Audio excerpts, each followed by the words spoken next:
coup de tonnerre. L'Algérie reçoit les ambassadeurs des BRICS. Bonjour chers internautes. Aujourd'hui dimanche le 6 août, le jour même où les pays de CEDEAO à savoir le Sénégal, le Bénin, la Côte d'Ivoire et le Nigeria devraient selon la décision de leur session extraordinaire dimanche dernier à Abuja, aller en guerre contre le pays frère, notre terre natale du Niger, le ministère des Affaires étrangères de l'Algérie reçoit les ambassadeurs des BRICS.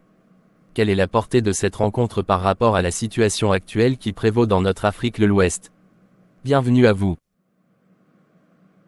Comme nous le savions tous, la CEDEAO sous les ouragans de Alassane Dramane Ouattara a adopté le dimanche dernier une résolution visant à faire vaille que vaille la guerre à un pays frère, membre de ladite organisation, ce qui d'ailleurs est illégal selon la charte de la même organisation.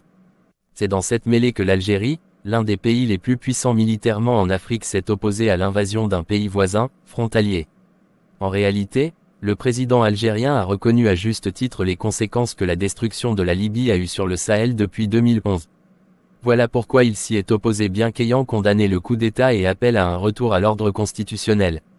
Pour enfoncer le couteau dans la plaie, elle a accueilli aujourd'hui même dimanche la délégation des ambassadeurs des BRICS pour des discussions à propos de l'adhésion de l'Algérie à ce bloc qui constitue le cauchemar des pays alignés, ceux-là même qui sont les impérialistes pilleurs des ressources africaines. Je tiens ici à féliciter le gouvernement algérien qui, par son sens de panafricanisme, ne cesse d'afficher son soutien indéfectible au Niger, et par conséquent, aux pays africains surtout du Sahel. Vive l'Afrique, vive la liberté. La patrie ou la mort, nous vaincrons.